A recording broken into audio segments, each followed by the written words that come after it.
Hello viewers, welcome to our lecture series on contemporary issues in business and management, and continuing our discussion on the evolution of marketing. We had discussed previously about marketing 1.0 and marketing 2.0, the way it evolved, the way it completed its journey from marketing 1.0, that is the basic of marketing, and then to marketing 2.0, where the information technology and globalization led to the metamorphical change in the shape and design of marketing. Now let's talk about marketing 3.0. What we do in marketing 3.0, what we did actually, we talk about the major shift from product driven marketing to customer centric marketing and eventually to human centric marketing. So if I have to make a distinction among three, I would say that marketing 1.0 was actually focusing on the product driven marketing. The entire focus was on production and product. Whereas in case of marketing 2.0, the focus actually shifted from production and product to the customers. So we started talking about 4 C's. Earlier we were talking about 4 P's, and in marketing 2.0 we started talking about 4 C's. That is, from the customer's perspective, your product actually becomes the benefit to the customers, whatever benefit you are offering to the customers. And when we talk about the promotion, it becomes communication to the customers. When we talk about channels of distribution, it is being looked at the convenience of the customers. From that perspective we are looking at it. And eventually when we talk about marketing 3.0, it actually gives a new face to marketing, which is called as human centric marketing. You have to become human centric. So the core element of marketing 3.0 is human centric nature of marketing. It is observed that customers transforming into the whole human beings with minds, hearts and spirits. So in a way we can say that we are combining mind and body, heart and soul. Mind, body, heart and soul we are trying to combine. So the spirit actually talks about that only. So it was argued at that point of time that the future of marketing lies in creating products, services and company cultures that embrace and reflect human values. So unless you embrace and reflect human values, you cannot stay connected with the customers. So you have to be human centric. This is what marketing 3.0 talks about. It is known as value driven marketing applications. If we believe Philip Kotler at that point of time in the year 2010, he actually said while defining marketing 3.0 that we are now moving towards value driven marketing applications, where the rapid appearance of marketing 3.0 originated from the development of new wave technology. So if you look at the evolution of marketing 3.0, marketing 2.0 became the background for it. So we cannot deny to the contribution made by marketing 2.0 when we are discussing the relevance and significance of marketing 3.0. So the technology, the new wave technology, their contribution cannot be denied when we talk about the development of marketing 3.0, where the employment of or deployment of computers and the internet played a very significant role. It actually eliminated the boundaries, it actually eliminated the distance with which we were actually contributing. So the amalgamation of this change in technology and the shift of the focus from customers to the emotional needs and wants of the customers, all this when we club them together, it helped increase and advance marketing to unprecedented heights. So we got a very significant jump in the development of marketing when we look at marketing 2.0 and 3.0. And behind this big leap, the contribution of technology is very significant. So on one hand, the credit goes to the change in technology, and on the other, the very relevance of shift of the focus from customers to the emotional needs.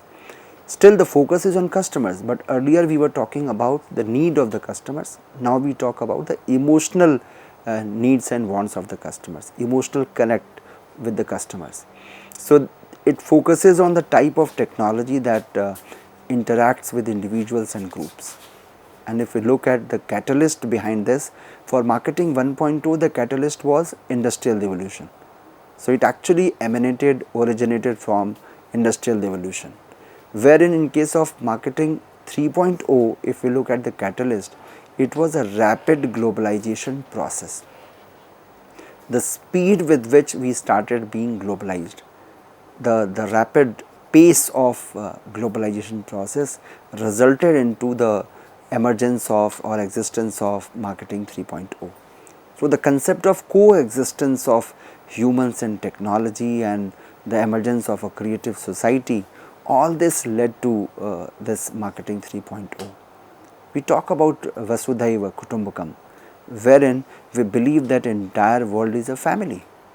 And in its true sense, marketing adopts this very mantra for not only survival but also for its development. So the idea of globalization is directly linked to technology, because globalization involves the exchange of goods and services, technology and flows of investment, people and information. It actually introduced a new perspective which aims to change the lives of the customer. So with the globalization we got, the best of products are coming to you, the best of services are known to you, and it is no more confined to the boundaries of a country. Now you can import or you can buy the best of the products from any country. Wherever it is the best you can find, you have the opportunity of getting the best.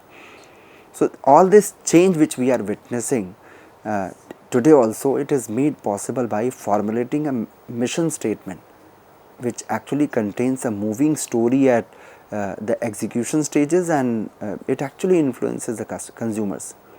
Marketing 3.0, if I have to summarize it in steps, I would say it comprises of two key steps. Two important steps are there. One is the planning, another is implementation. Now when we talk about the planning phase, we are actually trying to understand that what would be our future course of action. We have to plan.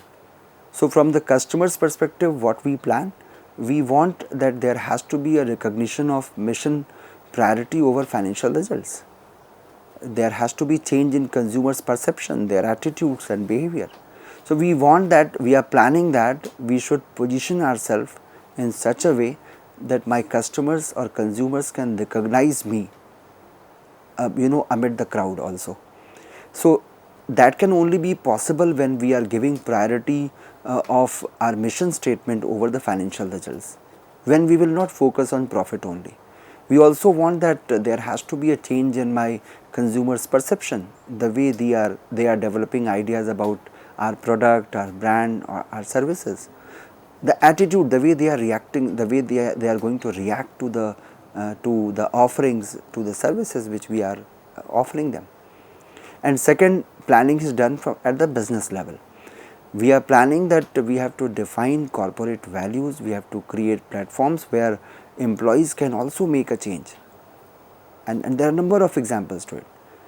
There are a number of softwares, number of products which we have been reading stories also, that most of the employees of Google, they had created during their vacations.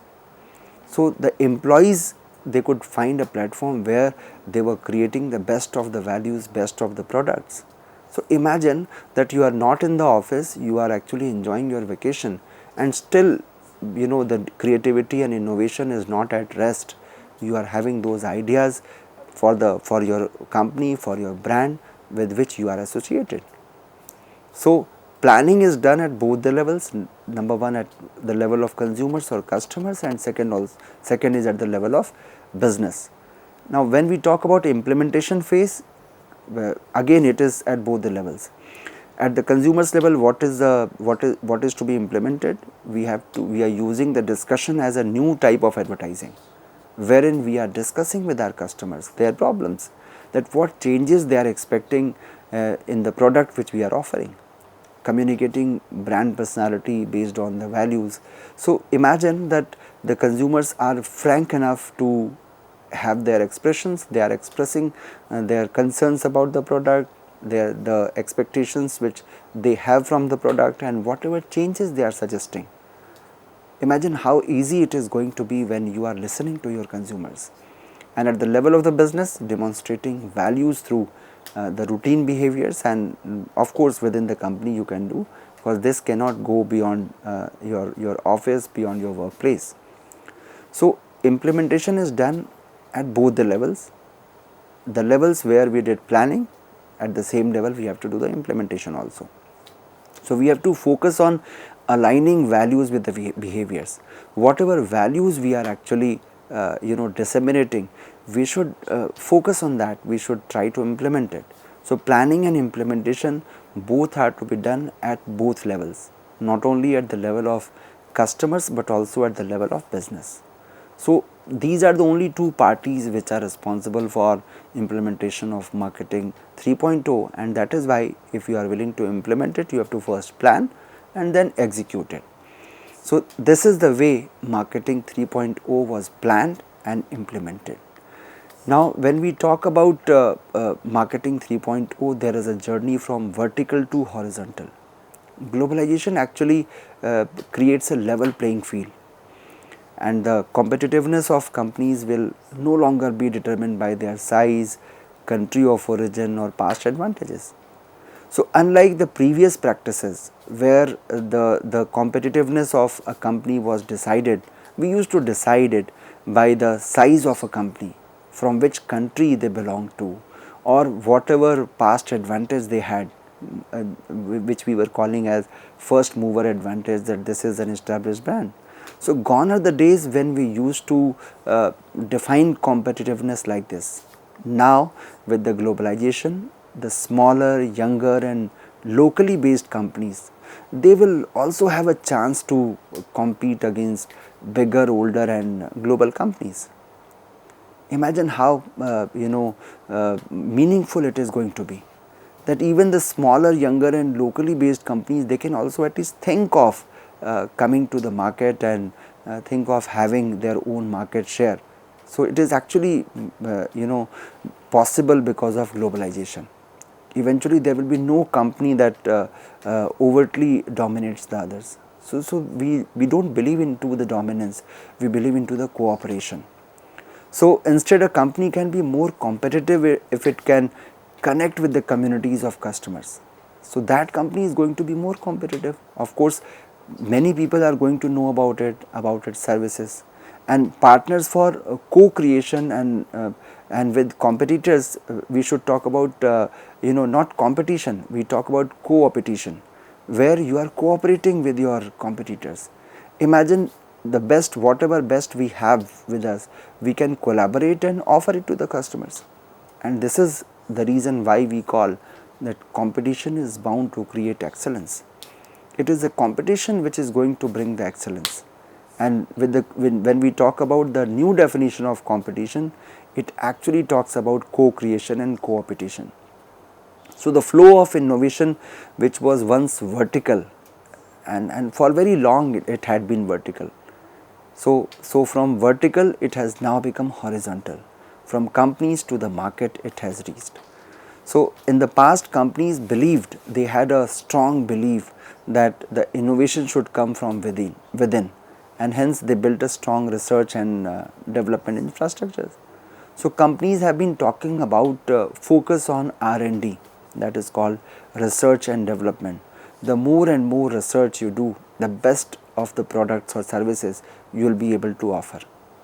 And eventually they realized that the rate of internal innovation was never fast enough for them to be competitive in the ever changing market, because your innovation is actually confined to the boundaries of your factory or office.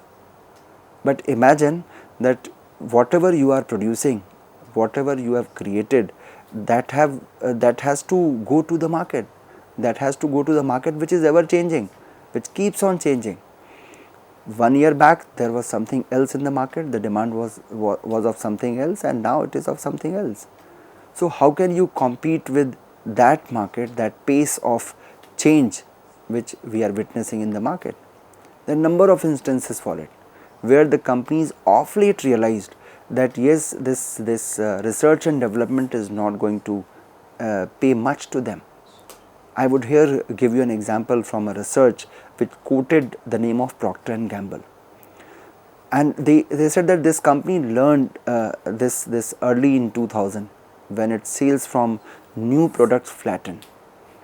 Later this company transformed its research and development model into a connect and develop model. So they started thinking of not only doing research and development, but connecting and developing. Connecting with whom? Connecting with your potential customers, with your consumers, and then develop a model. And my dear learners, the result was surprising. The more horizontal model relies on outside sources for ideas that in turn will be commercialized using internal Procter and Gamble capabilities. So they started connecting with the outer world to develop it in house.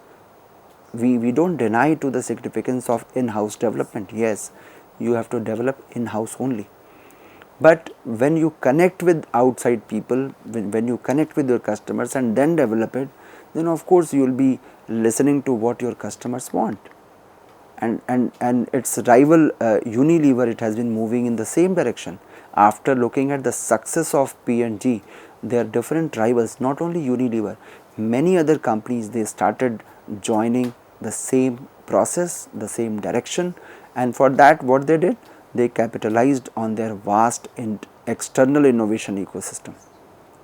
So imagine that it led to the development of vast external innovative ecosystem, and today innovation is horizontal.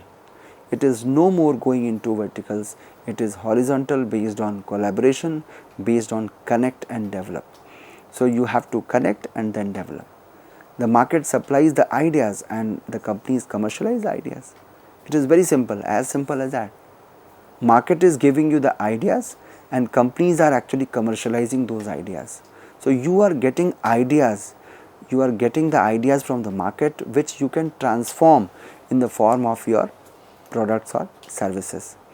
So in marketing 3.0, we started being very human centric, and we started listening to the ideas which were supplied by the market, and companies started commercializing the ideas. Now moving ahead to the next step, the next segment of marketing, which was called as marketing 4.0. Marketing 4.0, if we believe the definition given by Philip Kotler in 2017, he said that marketing 4.0 can be explained as the marketing approach that combines the online and offline interaction between companies and consumers. So it started talking about combining the communication between the customers and the marketers, not only in offline mode but also in online. So we started talking about the hybrid communication, that you are also visiting a store and you can place an order online as well. So the next augmentation of augmented use of technology can be seen in marketing 4.0. At the same time, it can also be explained as the approach that merges artificial intelligence with other technologies to not only increase the productivity but also increasing human to human connectivity. And while doing so, what we are doing, we are improving the customer interaction process. So a kind of improvement you are finding in marketing 4.0. So if we have to make a distinction between the marketing 3.0 and 4.0, you would find that it is the augmentation in the level of technology which we are going to use. So this technology improvised the customer's interaction process with the marketers, which they started having from marketing 2.0. It has actually led to an increase in outcome of different changes which sourced from an extreme worldwide challenge. challenge other kind of purchasers and quick advancements in innovation. This has been well established by the different researchers. So, if we look at the customer path stages, in marketing 4.0, the journey starts from awareness to appeal, then to ask, then act, and eventually advocate. So, when you are aware, you would say, I know. When you are appealing, you would say, I like. When you are asking somebody, you would say, I am convinced, and that is why I am asking you. If you are acting, it means you are saying, I am buying. But the ultimate goal is that your customer should advocate for you, that you are recommending somebody else, that yes, this is the brand which is available in the market and you must buy it. And this advocacy is the dream of every marketer, that your customer becomes the advocate for you and they are advocating for the brand and the company in general. So, in marketing 4.0, the typical day to day customer, the routine customer who is buying your products is said to follow a fixed customer path, which I told you that it is starting from awareness, that I am aware of a product. My behavior would be that I would learn about the brand from others, or I am exposed to the advertisements, and I would say that yes, I am aware. When we talk about appealing, the behavior of customer is going to be different. You became attracted to the brand and you developed a set of prospective brands to purchase from. So you are going to, you are finding it to be appealing. If you are asking, your behavior is like you searched about the product online and you compared the prices, features, etc., and then you would think of moving on to the next step. And the next step is of act. And this is the point where marketer wants the customer to drive from the previous steps to this stage, that they should buy, whether it is online or in store, whatever the place of purchase is. They want the customer to act upon the stimulants which we have presented before them. So, they should proceed to use the product for the first time. So, of course, they are going to use, and if they are finding it good, of course they are going to recommend it to the customers, or they would also become loyal. So, next time whenever the same need arises, they would of course refer to the same product with which they are having positive experience. So, at this stage of marketing evolution, customers have the resources and means to evaluate and scrutinize any company's brand positioning promises. They can evaluate. They can look at the corporate social responsibilities, the way the company is responding to the social responsibilities and the core values, because we are living in a digital economy. We can know about any company or every brand on just at just a mouse click. So, on your click it is available. You can find the entire data about a company, about a brand, because we belong to a digital economy. So, due to this transparency, brands can no longer make false, unverifiable promises. So, gone are the days when marketers may afford to think of making some claims which were to some extent partially false or unverifiable, and those promises were made. But now, with the emergence of digital economy, this is totally impossible, because market has become very transparent. Brands can no longer afford to make false, unverifiable promises. So, this actually all this proves as a valuable instrument for the public. You can rest assured that I am buying the product of a company which is very ethical. Whatever they are doing, that is being made public. So, the development of technology, it has led to the introduction of artificial intelligence, what you call as AI and ML, artificial intelligence and machine learning, which has led to marketing 5.0. So, again I would say the credit goes to the augmentation in technology. The technology which we were using to communicate with the customers, it is becoming more and more fine tuned. It is actually getting more sophisticated, and because of that we have now got the another phase, or the another phase of marketing, which is called as marketing 5.0. So marketing 5.0, what it needs, it requires us to analyze marketing 4.0 and then completely revolve from segmentation and personalization to create a new marketing platform which is very personal, which is actually personal. So my dear learners, in the age of COVID-19 pandemic, in the year 2019 it started, and in 2020 we witnessed it in India, where distancing and masking was the basic regime. It became it actually came as a new problem in front of mankind, in front of the entire humanity. It was altogether a new problem.